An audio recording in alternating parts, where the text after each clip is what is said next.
तो हेलो भाई लोग, कैसे हो आप लोग। आज हम शुरू करने वाले एक नया मानवा जिसका नाम है क्लोज कॉम्बैट मेज, और इसे हमारे एक सब्सक्राइबर द्वारा सजेस्ट किया गया है। और अभी मैं आरटे किंग को इसलिए एक्सप्लेन नहीं कर रहा हूँ क्योंकि उस पर बहुत ही ज्यादा कम व्यूज आ रहे हैं। 2 घंटे से भी लंबा वीडियो डालने के बावजूद भी मेरे को उस पर केवल 5 से 7 के व्यूज ही आए हैं, और अगर ऐसे ही व्यूज आते रहे तो मेरे को शायद ये चैनल बंद करना पड़ेगा। तो इसीलिए मैं आज से केवल 8 मिनट्स के 2-3 वीडियो अपलोड करा करूंगा डेली। तो फिर चलो बिना किसी देरी के हम अपनी स्टोरी को स्टार्ट करते हैं। एपिसोड की स्टार्टिंग में हमें दिखाया जाता है वर्चुअल वर्ल्ड का सीन, जहाँ पर बहुत सारे प्लेयर्स मैजिक एकेडमी के स्टार्टिंग लोकेशन पे स्पॉन हो रहे होते हैं, और जहाँ पे बहुत ही सारे एनपीसी मेंबर्स होते हैं और वो प्लॉट डेवलपमेंट का काम कर रहे होते हैं, जिससे कि वर्चुअल वर्ल्ड पूरा रियलिटी लगे। इधर हम देखते हैं दो बंदे जो कि बहुत ही ज्यादा खुश होते हैं हैरी पॉटर जैसे कपड़े पहनकर, और स्टॉल पे बहुत ही लूट मार हो रही होती है झाड़ू खरीदने के लिए, क्योंकि ये स्टार्टिंग टाइम है और सभी न्यू प्लेयर्स झाड़ू पे बैठ के उड़ना चाहते हैं। तभी हमें दिखाते हैं अचानक से हमारा एमसी स्पॉन हो जाता है और उसके शक्ल में 12 बजे हुए होते हैं। वो अपने मन में सोचता है कि आफा ने मेरे को एक ऐसा अकाउंट दे दिया है जिसमें प्रोफेशन और नाम पहले से ही सेट है। हमारा एमसी रियल लाइफ में एक एकेडमी का टीचर है। वो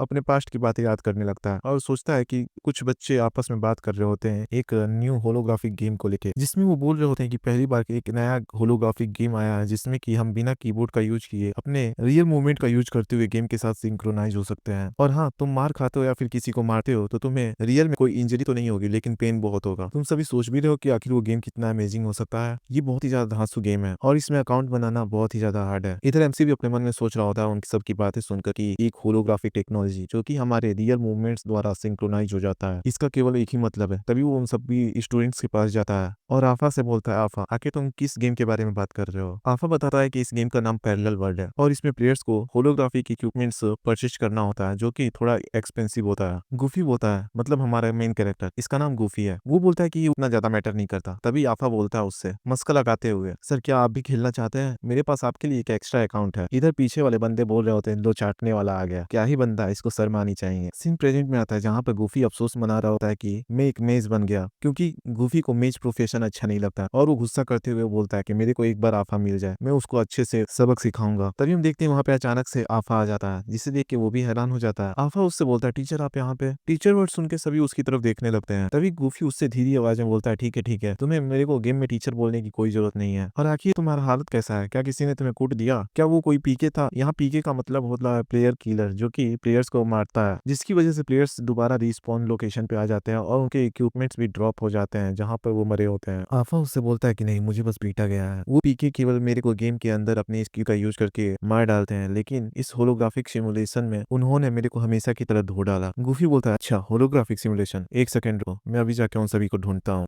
तभी आफा उसे चिल्लाते हुए बोलता है कि नहीं सर, आप भी एक मेज हैं, हमारी बॉडी स्ट्रेंथ उतनी नहीं है जिससे कि हम उन सभी नाइट्स से जीत पाए। गुफी बोलता है, क्या तुम्हें याद नहीं कि मेरे को कुंफू आता है? आफा घबराते हुए बोलता है, टीचर गु, आपको तो इसके बारे में मेंशन भी नहीं करना चाहिए। हमें पास्ट की एक वीडियो का सीन दिखाया जाता है जहाँ पर एक बूढ़ा आदमी हमारे मेन कैरेक्टर गुफी को बहुत ही बुरे तरीके से धोए जा रहा होता है, क्योंकि उस समय गुफी ने उस बूढ़े आदमी से बोला होता है कि मेरे को कुंफू आता है। और इस वीडियो को देखकर उस एकेडमी के प्रिंसिपल्स और सभी टीचर्स भी गुफी का मजाक उड़ा रहे थे। सीन प्रेजेंट में शिफ्ट होता है। गुफी आफा से बोलता है कि तुम यहीं पे रुको, मैं अभी आता हूँ। हम देखते हैं कि वो उन सभी पुलिस के पास पहुंच चुका होता है। वो सभी बोलते हैं, आखिर अब कौन आ गया? क्या एक लेवल 1 का मेज? सभी देखो तो एक नया नुबड़ा आया है। गुफी आफा से बोलता है कि तुम पीछे ही रहना। हम देखते हैं कि सभी पीके उसको चारों तरफ से घेर लेते हैं और एक बंदा उस पर अटैक करने के लिए आगे बढ़ जाता है, लेकिन गुफी अपनी अपनी तरह आ रहे अटैक को आसानी से डॉज कर लेता है और एक लात घुमा के उस पीके के मुंह पे मारता है। तभी उन सभी गुंडों का बॉस बोलता है कि ये बहुत ही ज्यादा माहिर है, छोड़ो, आखिर ये है तो एक मेज ही, हमें डरने की कोई जरूरत नहीं है, जल्दी आओ और इस पे साथ में अटैक करो। गुफी बोलता है, अच्छा ऐसी बात है। हम देखते हैं कि वो उसका बॉस, उन सभी का बॉस उस पे अटैक करने के लिए आगे आ जाता है और वो अपने पंच से उसके फेस पे हिट करने वाला ही होता है, लेकिन गुफी झुकते हुए उस पंच को डॉज करते हुए अपने कुंफू का यूज करते हुए उसके चेहरे के नीचे एक हिट लगा देता है। इतनी देर में हम देखते हैं कि दूसरा वाला बंदा उसके पीछे आ जाता है और उस पर अपने पंच से अटैक करने वाला होता है। तभी हम देखते हैं कि हमारा एमसी उसके पंच को रोक लेता और बोलता है कि ऐसी करने की तो कोशिश भी मत करना। वो बंदा बोलता है क्या? तभी हम देखते हैं कि वो उस बंदे को एक जोरदार लपड़ मार देता है और उन सभी की टीम का दूसरा बंदा भी उसे मारने के लिए आ रहा होता है, लेकिन गुफी सभी को लात घूसा बरसाया जा रहा होता है। इधर उन सभी का बॉस अपने मन में सोच रहा होता है, आखिर क्या ही सन की इंसान है, इसके पास इतनी एनर्जी आ कहां से रही है। तभी उनका मेंबर उसके अपने बॉस से बोलता है कि बॉस आखिर अब हम क्या करें, क्योंकि हमारा इसका कोई मैच नहीं है। उनका बॉस बोलता है कि हमारा ये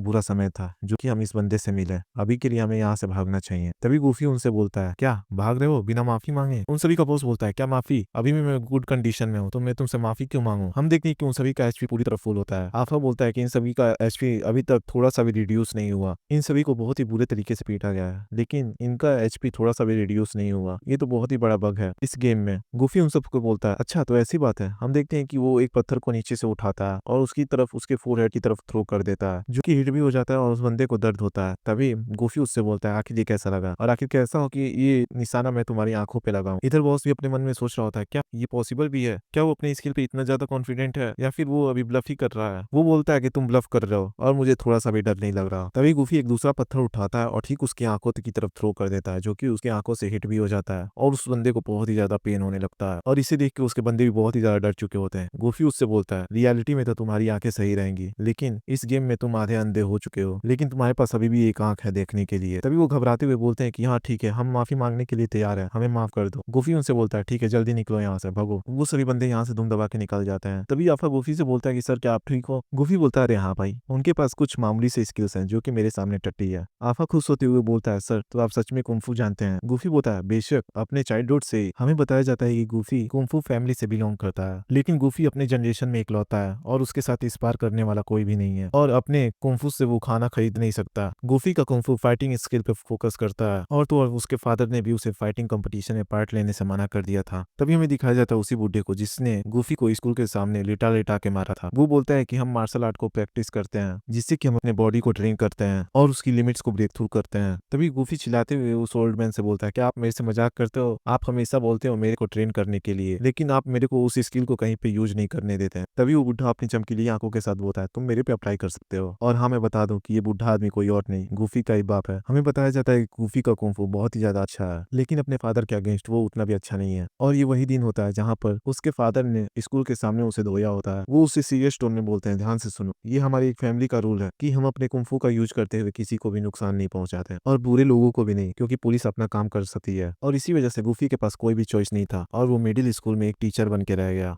और अपने क्लास के दौरान एक दिन उसने सभी स्टूडेंट को होलोग्राफिक टेक्नोलॉजी और गेम के बारे में बात करते हुए सुन लिया, जिससे कि फिर से उसको एक नई आशा दिखाई दी। वो खुद से बोलता है, ठीक है फादर, मैं आपकी बातों को अच्छी तरीके से मानूंगा, लेकिन गेम के अंदर मैं अपने कुंफू को आजादी से इस्तेमाल तो कर ही सकता हूँ। मेरे लिए एक फाइटर क्लास सही रहेगा। और खुश होते हुए बोलता है कि मैं वहां पर खुली आजादी से फाइट करूंगा और इससे रियल लाइफ में लोगों को असर भी नहीं होगा। लेकिन दुर्भाग्यवश उसका सपना पूरी तरह तबाह हो गया। वो एक मेज बन के रह गया और इस प्रोफेशन में बॉडी कंडीशन बहुत ही ज्यादा वीक होता है और क्लोज कॉम्बैट के लिए थोड़ा सा भी सूटेबल नहीं होता। तभी वो अपने मन में बोलता है, लेकिन मैं अभी इन सबको अपने फाइटिंग के जरिए डिफीट कर पाया। एक मेज होने के बावजूद भी अगर मेरे पास एक फाइटर का एट्रीब्यूट होता तो मैं अपने कुंफू को और भी ज्यादा अच्छे से एम्प्लॉय कर पाता, मतलब इस्तेमाल कर पाता। लेकिन देखा जाए तो मेज के पास भी अपनी स्ट्रेंथ होती है, तो फिर चलो आज से मैं एक कुंफू मेज हूँ। तभी हम देखते हैं आफा को, जो कि बहुत ही घबराहट के साथ गुफी को बुलाता है। हम देखते हैं कि उसके बगल में एक बंदा घायल होता है। गुफी उससे बोलता है कि क्या वो ठीक है? वो उसके पास पहुंच जाता है और उससे बोलता है, क्या तुम ठीक हो? वो बोलता है कि हाँ मैं ठीक हूँ, मैं ठीक हूँ, तुम्हारा शुक्रिया। वो अपने मन में सोचता है कि ये बहुत ही ज्यादा विनम्र है और इसके मैनर्स भी बहुत ही ज्यादा अच्छे हैं, शायद इसी वजह से इसे बुली करने के लिए टारगेट किया गया होगा। वो उसको अपने कंधे के सहारे उठाते हुए बोलता है, चलो थोड़ा आराम कर लो। वो बंदा झरने के पास जाता है और अपना मुंह धोता है और स्माइल करते हुए गुफी से बोलता है, आप सभी से मिलकर मुझे अच्छा लगा, मेरा नाम फेल्टिंग स्माइल है। और इतना बोलते हैं हमारा ये पार्ट यहीं पे खत्म होता है। और आप सही बताओ कि आप लोग को ये वीडियो कैसा लगा? आप लोग को जैसा भी लगा हो, मेरे को उससे कोई मतलब नहीं है, क्योंकि मैं फिर भी एक्सप्लेन करूंगा। इसके सभी चैप्टर्स बहुत ही ज्यादा मजेदार हैं और भले ही इसे किसी ने पहले से एक्सप्लेन किया हो, लेकिन मैं फिर भी इसे एक्सप्लेन करूंगा। और इसके डेली वीडियोस आया करेंगे, तो आप लोग सब्सक्राइब कर दो और लाइक करते हुए जाना। तब तक के लिए मिलते हैं नेक्स्ट एपिसोड में। राधे राधे।